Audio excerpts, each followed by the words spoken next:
চট্টগ্রাম জেলা ফুটবল টিমে আনোয়ারা উপজেলা থেকে খেলার সুযোগ পেয়েছেন রাশেদ আহমেদ। সে আনোয়ারা উপজেলার চাত্রে ইউনিয়নের মহতরপাড়া গ্রামের রফিক আহমেদের ছেলে। জানা যায় আগামীকাল 23 এপ্রিল বুধবার বিকেলে বহু প্রতীক্ষিত চট্টগ্রাম বিভাগীয় কমিশনার গোল্ড কাপ ফুটবল টুর্নামেন্টের পর্দা উঠছে।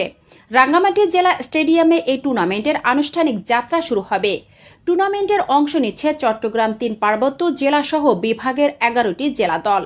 এই গোল্ড কাপ উপলক্ষে পুরো চট্টগ্রাম জেলা থেকে লাখ লাখ খেলোয়াড়দের মধ্য থেকে বাছাই করে সেরা খেলোয়াড়দের নিয়ে 18 সদস্যের একটি চট্টগ্রাম জেলা ফুটবল টিম গঠিত হয়। এই 18 সদস্যের টিমে সেরা পারফরমেন্স দেখিয়ে স্থান করে নিয়েছেন রাশেদ আহমেদ। আনোয়ারা উপজেলা থেকে একমাত্র রাশেদ আহমেদই এই জেলা টিম খেলার সুযোগ পেয়েছেন। এ বিষয়ে সাংবাদিক মোহাম্মদ ইমরানুল হক চৌধুরী জানান, রাশেদ আহমেদ চট্টগ্রাম জেলা ফুটবল টিমে খেলার সুযোগ পাওয়ায় আমরা আনোয়ারাবাসী গর্বিত। তার এমন অর্জন সত্যি অসাধারণ। সে অসাধারণ একজন খেলোয়াড়, জাতীয় ফুটবল টিমে খেলার মতন একজন খেলোয়াড়।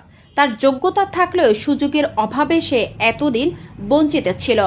আশা করি সামনে জাতীয় ফুটবল টিমে খেলার সুযোগ পেলে সে একজন দেশসেরা ফুটবলার হয়ে উঠবে। জেলা টিমে সুযোগ পাওয়ায় ফুটবলার রাশেদ আহমেদ জানান, প্রত্যেকটা ফুটবলারের ইচ্ছা থাকে নিজের জেলার হয়ে খেলার। আমারও ইচ্ছা ছিল জেলার হয়ে খেলার, আলহামদুলিল্লাহ তা পূরণ হয়েছে। নিজ জেলা টিমে সুযোগ পাওয়ায় খুবই ভালো লাগছে। আমার আরেকটা স্বপ্ন জাতীয় ফুটবল টিমের হয়ে খেলার।